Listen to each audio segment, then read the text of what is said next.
धनु राशि वाले मेरे मित्रों, आप सभी का स्वागत है धनु राशि भिंड यूट्यूब चैनल में। बंधुओं, आज का यह कार्यक्रम आपके जीवन को पूरी तरह से बदल कर रख देने वाला है। बड़े ही भाग्यवान हैं आप कि आज आप इस कार्यक्रम पर आए हैं। शायद यही माता रानी की कृपा है कि आपके जीवन को बदलना है, इसी वजह से आपने आज इस कार्यक्रम को चुना है। तो अब आपको चिंता करने की कोई जरूरत नहीं है, क्योंकि अब आपके जीवन में पैसा आएगा नहीं बल्कि छप्पड़ फाड़ के बरसेगा। इतना पैसा आएगा कि आप खुद गिनते गिनते परेशान हो जाएंगे। पैसे से जुड़ी हर एक समस्या आपकी पूरी तरह से समाप्त हो जाएगी। फिर चाहे वह काम धंधे व्यापार की समस्या हो, कर्जे की समस्या हो, या फिर आपका पैसा कहीं पर अटका पड़ा हो, सारी समस्याएं रुपए पैसे की एक झटके में समाप्त हो जाएगी। बस आपको करना यह है कि इस एक छोटी सी चीज को रोज तकिए के नीचे रख कर सोना है। बस फिर यह चीज अपना काम करेगी और अगले दिन जब आप अपने काम धंधे व्यापार में जाएंगे तो इस एक चीज के प्रभाव को पहले दिन से ही महसूस करने लगेंगे। जी हाँ बंधु, अब यह कैसे कार्य करेगी, कैसे यह आपके जीवन को बदलेगी, आपके जीवन में हर एक खुशी को खींच कर लाएगी। आखिर कौन सी है यह एक चीज और क्या बड़ी शक्तियां हैं इस एक चीज के अंदर, और इस एक चीज के प्रयोग के क्या विधि विधान है, सब कुछ आपको हम आगे वीडियो में विस्तार से बताने जा रहे हैं। बस आज आपको इस कार्यक्रम को अंत तक देखना है, इसके बाद आपका उद्धार निश्चित है। तो जयकारा बोलो माता रानी का, जगत माई महामाई माँ भद्रकाली की जय बोलो, माता रानी के साचे दरबार की जय बोलो। बंधुओं, एक बात हम आपको बता दें कि इस संसार में इंसान जो भी कुछ हासिल करता है वह इस बात पर निर्भर है कि उसके आसपास किस प्रकार की ऊर्जाएं हैं और वे उसके जीवन में किस प्रकार से अपना प्रभाव डाल रही हैं। इंसान के प्रयास तो मात्र पानी के एक छोटे से बुलबुले के समान हैं, जो कब फूट जाएंगे पता ही नहीं चलेगा। मतलब कि प्रयासों का इतना अधिक कोई प्रभाव नहीं है जितना कि दैवी शक्तियों का, ऊर्जाओं का प्रभाव है। तभी तो आपने देखा होगा कि कोई इंसान जीवन में चाहे कितनी ही छोटी शुरुआत क्यों ना करे, एक दिन वह महान बन जाता है। बल्कि उसी के समान दूसरे कई कार्य करते रहते हैं, लेकिन उनका कुछ भी नहीं होता, वे ज्यों के त्यों वहीं पड़े रहते हैं। चाय की एक छोटी सी दुकान कोई इंसान खोलता है और कुछ समय बाद वह लाखों करोड़ों का व्यापार का मालिक बन जाता है। राजनीति में भी कुछ लोग सहायक के तौर पर जुड़ते हैं, केवल राजनीतिक दलों की और नेताओं की सहायता के तौर पर अपने काम को शुरू करते हैं, और अब देखते हैं कि कुछ ही वर्षों के प्रयासों के बाद वे बड़े मंत्री और राजनेता बनकर स्थापित हो जाते हैं। जबकि अन्य उनके साथ से जुड़े हुए लोग वहीं के वहीं पड़े रहते हैं, उनका जीवन बदलता ही नहीं है। तो क्यों? कुछ लोगों का जीवन तो बदलता है और कुछ लोगों का नहीं, जबकि प्रयास तो उनके एक ही समान थे, प्रयासों में तो कोई भेद नहीं था। तो इनकी उपलब्धियों में इतना भेद क्यों है? बात वहीं के वहीं आ जाती है बंधुओं कि ऊर्जाओं का सारा खेल है। जो इन ऊर्जाओं को संतुलित कर लेता है वह सब कुछ हासिल कर लेता है, और जो नहीं कर पाता वह कितनी ही मेहनत करे कुछ भी हासिल नहीं कर पाता है। बस जीवन भर अपने उसे घिसे पिटे जीवन में अटका रहता है और अपनी दुख तकलीफों के मकड़ जाल में उलझकर अपने सारे जीवन को व्यतीत कर देता है, और अंत समय में देखता है कि उसके हाथ में कुछ भी नहीं है। यहाँ तक कि जिस रिश्ते नाते और परिवार के लिए उसने अपना सारा जीवन व्यतीत कर दिया, उन्हीं परिवार के लोगों के ऊपर वह बोझ बन जाता है। बड़ी ही दुख की बात है, बड़ी ही तकलीफ देह स्थिति होती है यह। तो अब बंधु, आपको चिंता करने की कोई जरूरत नहीं है, क्योंकि आज हमने आपके सामने एक ऐसी गहरी सच्चाई को रखा है, एक ऐसी शक्तिशाली वस्तु के बारे में आपको हम बता रहे हैं, जो हमारे हिंदू धर्म के सनातनी परंपरा के पुराणों की, वेदों की गहराई से निकाला गया है, आध्यात्मिक बल रखने वाला है। कहने का मतलब यह है कि इस एक चीज का सही प्रयोग यदि आपने आज सीख लिया तो दोबारा आपको मुड़कर पीछे देखने की जरूरत नहीं है। आप जिस भी काम में जाएंगे वहां केवल और केवल आपकी विजय पताका लहराएगी। आप बस जीवन में कुछ भी हासिल करने के बारे में सोचेंगे, चीजें आपके पास खिंची चली आएंगी। आपकी बातों में इतना आकर्षण उत्पन्न हो जाएगा कि जो आपसे एक मिनट भी बात कर लेगा वह आपको कभी भूल नहीं पाएगा। कहने का मतलब यह है कि आपके अंदर एक गजब का आकर्षण, गजब की ऊर्जा और आध्यात्मिक शक्ति उत्पन्न होने लगेगी। और ऐसा क्यों होगा? क्योंकि आपके आसपास का ऊर्जा का वातावरण बिल्कुल शुद्ध और सकारात्मक हो जाएगा, यानी कि दैवीय शक्तियों का सीधा साथ आपको प्राप्त होने लगेगा। तो बंधुओं, आपसे हमारा बस निवेदन इतना सा है कि आज जब आप इस कार्यक्रम में आए हैं तो इसे पूरा अवश्य देखें, बीच में बिल्कुल भी छोड़कर नहीं जाना है। लेकिन यदि आपको जाना ही है तो अभी इसी वक्त इस कार्यक्रम को छोड़ दें, क्योंकि आगे यदि आपने इस कार्यक्रम को छोड़ा तो आप और बड़ी मुसीबत में फंस जाएंगे, क्योंकि आप अधूरा ज्ञान लेकर जाएंगे और अधूरा ज्ञान ज्ञान न होने से कहीं ज्यादा खतरनाक होता है। तो उम्मीद हम करते हैं आपसे कि आप सचमुच में अपने जीवन को बदलना चाहते हैं, देवी देवताओं की शुद्ध सकारात्मक ऊर्जा और उनकी कृपा और आशीर्वाद को अपने जीवन में लाना चाहते हैं, और सबसे बड़ी बात कि आप भगवान में, धर्म में और आध्यात्म में गहरी आस्था और विश्वास रखते हैं। यदि आप इन सब चीजों के लिए अपने मन में हाँ कह रहे हैं तो निश्चित तौर पर इस वीडियो में टिकिए। हम आपको पूरा भरोसा दिलाते हैं कि आप आज ज्ञान का एक ऐसा खजाना प्राप्त कर लेंगे जिसे प्राप्त करने के बाद जीवन तो 100% बदलता ही है, इंसान के सोच विचार और जीने के तरीके भी बदल जाते हैं। तो उम्मीद करते हैं कि आप हमारी भावनाओं को समझ रहे हैं, हमारे काम करने की शैली को भी जानते हैं, और इसी आधार पर आप इस कार्यक्रम में अंत तक अवश्य ही ठहरेंगे। तो चलिए बंधुओं, बिना समय गवाए आज के इस महत्वपूर्ण कार्यक्रम की शुरुआत करते हैं। लेकिन इससे पहले हम आपसे चाहेंगे कि आप माता रानी को आभार अवश्य व्यक्त करें और कमेंट बॉक्स में एक बार नहीं 3 बार लिखें, जय माँ भद्रकाली कृपा करो। माता रानी आपके ऊपर पूरी कृपा और आशीर्वाद बनाएंगी, हमें पूरा विश्वास है। इसी के साथ साथ यदि आप इस चैनल कार्यक्रम पर पहली बार आए हैं तो इसे सब्सक्राइब अवश्य कर लें। ऐसा करने से आप न केवल हमारे बल्कि माता रानी के दिव्य परिवार के सदस्य भी बन जाएंगे और माता रानी की सीधी कृपा और आशीर्वाद आपको प्राप्त होने लगेगा, क्योंकि परिवार के सदस्यों का ख्याल तो सभी रखते हैं, फिर हमारी माँ जगत माँ भद्रकाली क्यों नहीं रखेंगी। तो चलिए जल्दी से चैनल को सब्सक्राइब करिए, फिर आगे बढ़ते हैं। तो बंधुओं, अब आप ध्यान से हमारी बातों को समझना। आपसे हम कुछ प्रश्न पूछेंगे, उन प्रश्नों के जवाब आपको अपने मन में देना है या यूं कहें कि विचार करना है। फिर आपको हम कुछ बातें बताएंगे जिन्हें जानकर आपको निश्चित तौर पर बहुत आश्चर्य होगा। आज का यह वीडियो नींद में किए गए एक विशेष प्रयोग के ऊपर आधारित है, पूर्ण रूप से आध्यात्मिक है, धार्मिक है और माता रानी के द्वारा दी गई अनुभूतियों के ऊपर आधारित है। जी हाँ बंधुओं, तो ध्यान से सुने। अब सबसे पहले हम आपसे यह पूछते हैं कि रात्रि के समय जब आप सोने के लिए जाते हैं तो जब तक आप नींद की गहराई में नहीं डूबते हैं तब तक आपको सब पता रहता है कि आप कहाँ हैं, क्या कर रहे हैं, कैसे कपड़े आपने पहने हैं, कैसे लोग आपके आसपास हैं, दिन है कि रात है, यानी कि इस दुनिया की पूरी अनुभूतियां आपके पास होती हैं। लेकिन आप जैसे ही नींद की गहराई में जाते हैं आप सब कुछ भूल जाते हैं। फिर आपको कुछ नहीं पता कि आपके आसपास कैसे लोग हैं, कैसी दुनिया है, दिन है, रात है, कुछ भी नहीं पता है। तो असल में आपको जब नींद में जाने की यह अवस्था हावी होती है उस समय इस संसार से आपका संपर्क भी कमजोर होने लगता है और आप एक अलग संसार में जाने लगते हैं। अब उस संसार में, जिसे हम नींद का संसार कह सकते हैं अभी के लिए, फिर आगे उसका हम आध्यात्मिक नाम भी बताएंगे, उस संसार में जाने का समय क्या होगा यह आप निर्धारित नहीं करते हैं, यह शायद वही संसार निर्धारित करता है। इसीलिए आपने कभी देखा होगा कि कई बार तो आप बस यूं ही आंख बंद करके कुछ समय के लिए लेटेंगे और तुरंत नींद में चले जाएंगे, आपको पता ही नहीं चलेगा। और इसीलिए कभी कभी ऐसा होता है कि जब आप खूब सोने की कोशिश करेंगे फिर भी आप नींद में नहीं जा पाएंगे, बस यहाँ से वहाँ करवटें बदलते रहेंगे।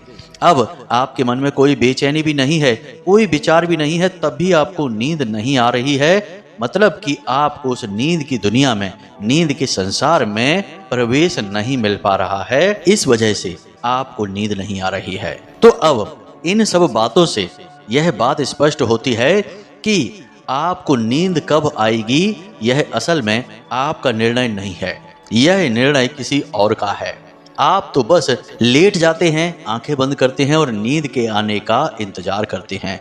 कब नींद आती है आपको यह भी पता नहीं चलता है, और नींद में जब आप चले जाते हैं फिर आपके साथ क्या होता है यह भी आपको नहीं पता चलता है। यानी कि नींद एक रहस्य है और इस रहस्य की गहराई में बहुत बड़े बड़े राज छुपे हुए हैं। अब इस रहस्य के विषय में विज्ञान क्या कहता है, इस विषय पर तो चर्चा ना करें तो ही अच्छा है, क्योंकि विज्ञान को नींद के विषय में अभी कुछ भी नहीं पता चला। विज्ञान तो खुद बहुत बौना है, अभी बस विचार ही कर रहा है, सोच ही रहा है। अध्ययन, रिसर्च अभी चल ही रहे हैं नींद के ऊपर, लेकिन हमारा अध्यात्म इसके विषय में बहुत कुछ कहता है। हिंदू धर्म की उन्नत परंपराएं और ऋषि मुनियों की गहरे अध्ययनों के आधार पर बहुत सारी बातें हमें पता चली हैं कि नींद क्या है। अब आप ध्यान से सुनिए। जब हम रात्रि में सोने के लिए लेटते हैं तो हमारा जो शरीर है वह तो विश्राम की अवस्था में चला जाता है, लेकिन इसी शरीर से जुड़ा हुआ एक और शरीर होता है जिसे हम आत्मिक शरीर कहते हैं, या फिर यूं कहें सूक्ष्म शरीर, जो हमारे इस शरीर से एक रेशमी धागे से जुड़ा रहता है जिसे हम सिल्वर कॉर्ड कहते हैं। यह धागा हमारी नाभि से और सूक्ष्म शरीर के नाभि से आपस में जुड़ा रहता है। अब जब आप नींद में जाते हैं तो असल में यह सूक्ष्म शरीर आपके भौतिक शरीर को छोड़कर अन्य लोगों के भ्रमण में चला जाता है। इसीलिए आप जब सोकर जागते हैं और कुछ सपने देखते हैं तो आपको सपनों की अधूरी सी यादें रहती हैं। कभी कभी तो सपना आपको याद ही नहीं रहता है, और याद रहेगा भी तो हल्की फुल्की यादें रहेंगी, पूरी तरह से नहीं। अब ऐसा क्यों? क्योंकि जो भी कुछ सपने में आपने देखा वह आपके इस भौतिक शरीर ने नहीं देखा, यह तो आपके बिस्तर पर पड़ा था, इसलिए यह इस भौतिक शरीर की यादें नहीं है, लेकिन आपके सूक्ष्म शरीर ने वह सब कुछ देखा, इसलिए वे यादें आपके सूक्ष्म शरीर की हैं। इसीलिए जब आप सोकर जागते हैं तो आपको कुछ भी ठीक से याद नहीं रहता कि आपने क्या सपना देखा, लेकिन कुछ सपने ऐसे होते हैं जो आपको पूरी तरह से याद भी रहते हैं। वे असल में संदेश होते हैं। जी हाँ बंधुओं, जो आपका सूक्ष्म शरीर आपके इस भौतिक शरीर में, आपके मन मस्तिष्क में डालना चाहता है, क्योंकि वह आपके किसी पितृ पूर्वज से मिलकर आया है, किसी ऐसे संसार में घूमकर आया है जहां से कुछ विशेष सूचना है जिसका लाभ आपको प्राप्त हो सकता है, आपके उपयोग की है वह सूचना। मित्रों, उम्मीद कर रहे हैं हम कि आप हमारी सारी बातों को गहराई से समझ रहे हैं, क्योंकि बिना ध्यान दिए आपको कुछ भी समझ में नहीं आएगा। यहाँ पर हम पूर्ण गहराई की बात कर रहे हैं, आध्यात्म की बात कर रहे हैं। अब मानकर चलिए कि आपका सूक्ष्म शरीर आत्मिक लोक में भ्रमण कर रहा है। वहां पर वह कई प्रकार के लोगों को देखेगा, जीव जंतुओं को देखेगा जो अभी संसार में नहीं रहते हैं, आत्माओं के संसार में। लेकिन वहीं से वह सूक्ष्म शरीर अन्य लोकों में भी जा सकता है, जैसे पितृलोक में, सूर्यलोक में, ब्रह्मलोक में, सतलोक में, तपलोक में, या फिर हमारे जो शास्त्रों में वर्णित नरक हैं अलग अलग प्रकार के, जिन्हें हम सतल, सुतल, वितल, तलातल, महातल, कई प्रकार के लोक हैं। अब हमारा सूक्ष्म शरीर जब पितृलोक में जाएगा तो वह हमारे पितृ पूर्वजों से मिलेगा। इसीलिए आपको सपने में ऐसा लगता है कि आप अपने किसी पुरखे पूर्वज को देख रहे हैं जो अभी इस संसार में नहीं है। जब उनसे मिलेगा तो वह उनसे बातें करेगा, उनके दर्शन करेगा, और यदि कुछ सूचना है तो वे आपको सूक्ष्म शरीर को जो सूचना देंगे उस सूचना को लेकर आपके पास आएगा। इसीलिए वह सपना आपको याद रहेगा। अक्सर ऐसे सपने आपको याद रहते हैं जिनमें आप भगवान के दर्शन करते हैं, ईश्वर के किसी रूप के दर्शन करते हैं, किसी मंदिर के दर्शन करते हैं, या फिर किसी पर्वत, पहाड़ या नदी के दर्शन करते हैं, या फिर अपने किसी पितृ पूर्वज को जो अभी संसार में नहीं है, मरे हुए हैं, ऐसे लोगों के दर्शन करते हैं, या फिर भविष्य में होने वाली किसी बड़ी दुर्घटना के बारे में आपको अनुमान हो जाता है, ऐसी चीजों के दर्शन करते हैं।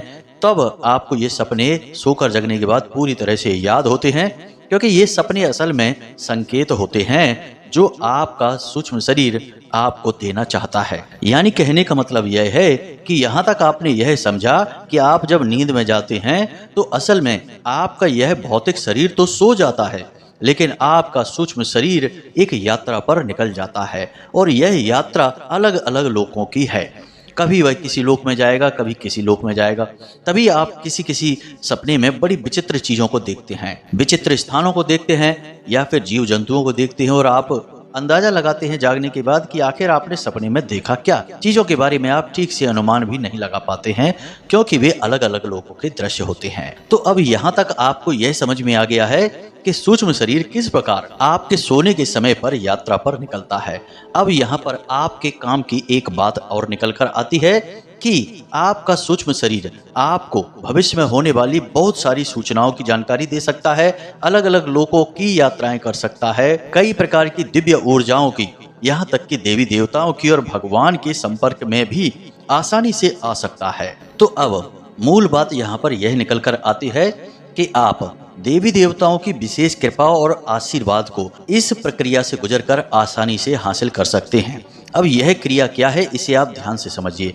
हम आपको बताने जा रहे हैं एक ऐसी क्रिया, एक ऐसी चीज के बारे में जिसे जब आप अपनी तकिए के नीचे रखकर सोएंगे और किसी विशेष ऊर्जा को साधने की कोशिश करेंगे तो वह ऊर्जा आपके सूक्ष्म शरीर के संपर्क में आएगी।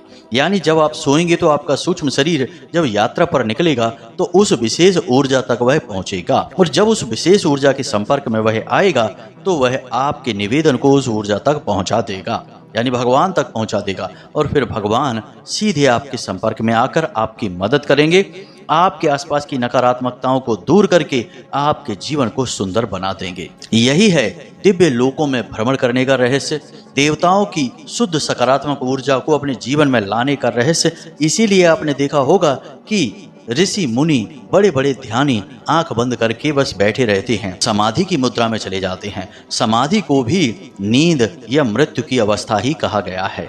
आपने देवी देवताओं तक को देखा होगा कि वे भी ध्यान की अवस्था में बैठे रहते हैं, फिर चाहे भोलेनाथ ही क्यों ना हो, चाहे भगवान श्री हरि विष्णु ही क्यों ना हो।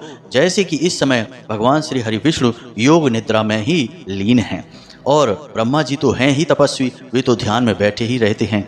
तो यह जो ध्यान की अवस्था है यह भी एक गहरी नींद ही है, जिसमें कि वे अपने इस भौतिक शरीर को छोड़कर अन्य लोकों के भ्रमण करते हैं, अन्य देवी देवताओं और पराशक्तियों के ध्यान में डूबे रहते हैं। तो अब आप ध्यान से सुनिए, अब हम आपको इस गहरे प्रयोग के बारे में बताने जा रहे हैं।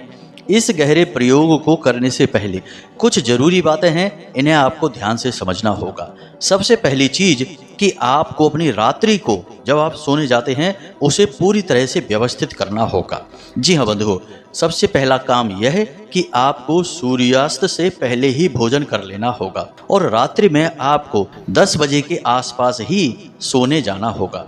अब यदि आप लेट सोते हैं, 11 बजे या 12 बजे सोते हैं, तब भी कोई समस्या नहीं है, बशर्ते कि आपको सोने जाने से कम आधे घंटे पहले ना तो मोबाइल फोन चलाना है और ना ही किसी से कोई चर्चा करनी है, कोई बात करनी है। बिल्कुल अपने दिमाग को खाली रखना है, जितना हो सके उतना अपने दिमाग में विचारों की शून्यता को बनाए रखें। कोई भी ख्याल अपने दिमाग में लेकर नहीं आना है, बस मौन रहना है, शांत रहना है, और अपनी उस मनोकामना के बारे में सोचना है जिसे आप पूरी करवाना चाहते हैं। धन की कमी है तो पैसे के बारे में सोचेंगे, काम धंधे व्यापार के बारे में, नौकरी के बारे में सोचेंगे, या और भी कोई कष्ट है तो उस समस्या या परेशानी को दूर करने के बारे में सोचेंगे। साथ ही साथ आप अपने आराध्य के भी बारे में विचार करेंगे, मन में उनसे निवेदन और विनती करते रहेंगे। कहने का मतलब यह है कि जो सोने की गहरी आध्यात्मिक प्रक्रिया है उसमें उतरने से पहले आप अपने आप को, अपने मन को तैयार करेंगे। यह एक बहुत अच्छा तरीका है, इससे आपके सूक्ष्म शरीर को बल प्राप्त होता है और एक सही दिशा निर्देश भी प्राप्त होता है। अन्यथा वह कहाँ भटकेगा, यूं ही भटकता रहेगा, आपके बताए हुए मंजिल तक नहीं पहुंचेगा, देवी देवताओं तक नहीं पहुंचेगा। अब आपकी आस्था और विश्वास जिस भी देवी देवता में है उसी से आपका सूक्ष्म शरीर संपर्क करेगा, तो आपको उनके बारे में मन में विचार करते रहना है। आप यदि कोई मनोकामना पूरी नहीं करवाना चाहते हैं तब भी अपने देवी देवता के बारे में बस विचार करते रहें, उनकी भक्ति के बारे में विचार करें, उनका नाम जप मंत्र जप करते रहें मन ही मन। अब मानकर चलिए कि आप भोले बाबा में आस्था रखते हैं, तो आप मन ही मन भोले बाबा के सुंदर स्वरूप का ध्यान करते रहें, उनके पूरे परिवार का ध्यान करते रहें, मन ही मन पंचाक्षरी मंत्र का जाप करते रहें। इसी प्रकार यदि हनुमान जी के प्रति आपकी आस्था है तो आप मन ही मन हनुमान जी की लीलाओं के बारे में विचार करते रहें, उनके सुंदर दृश्य का, उनके स्वरूप का मन में आभास करते रहें, दर्शन करते रहें। साथ ही साथ हनुमान चालीसा का या फिर हनुमान जी का मंत्र जो है उसके बारे में मन में उच्चारण करते रहें। इस प्रकार आप अपनी आत्मिक ऊर्जा को भगवान से जोड़ने की कोशिश कर रहे हैं। यह असल में तैयारी है, और यह तैयारी सोने जाने से आधे घंटे पहले प्रारंभ हो जाएगी। अब आप काम चाहे कोई भी करते रहें, खाना देने का काम कर रही हैं। खाएंगे तो आप नहीं, उस समय बात नहीं करना है, बस मन ही मन यह आपको दोहराते रहना है। कोई मनोकामना यदि है आपकी तो आप उसके बारे में भी विचार करते रहें कि हे भगवान, हमारे पास पैसे की बहुत तंगी है, कुछ भी करके आप हमारी तंगी को दूर करिए।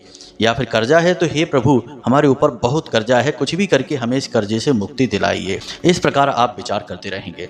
बंधुओं, याद रखना कि यह कोई साधारण प्रक्रिया नहीं है जिसके बारे में हम विचार कर रहे हैं, आपको बता रहे हैं। ऐसी गहरी आध्यात्मिक प्रक्रियाओं के बारे में केवल साधक ही आपको बता सकते हैं, अनुभवी इंसान ही बता सकता है। गैर अनुभवी इंसान तो इनके बारे में सोच भी नहीं सकता है। तो इन बातों को आप हल्के में बिल्कुल मत लेना।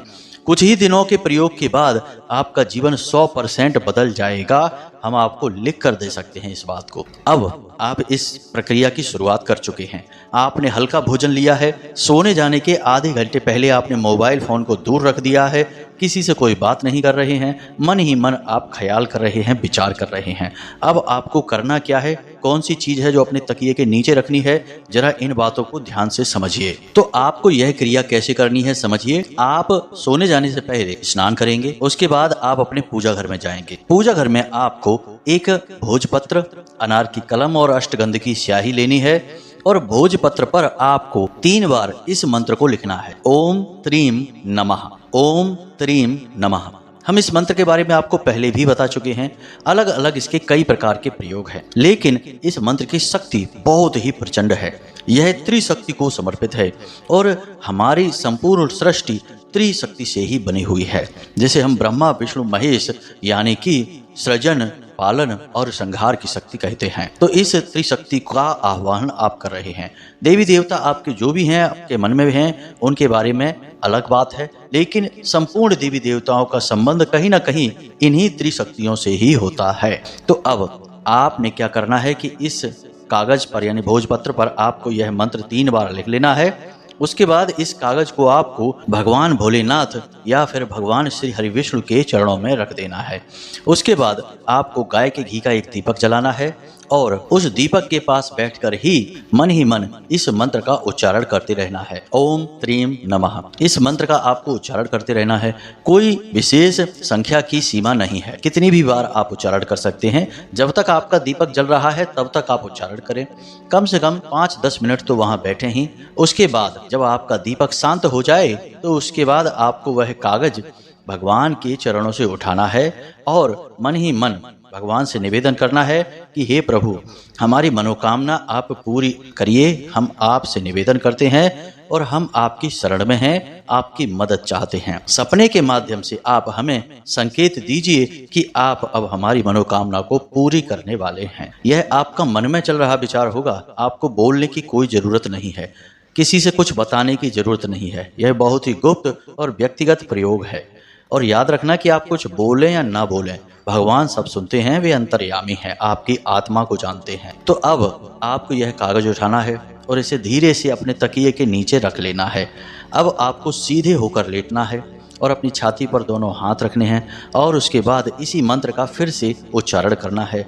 जितनी भी बार आप कर सकते हैं, 7 बार कर सकते हैं, 21 बार कर सकते हैं, 31 बार कर सकते हैं।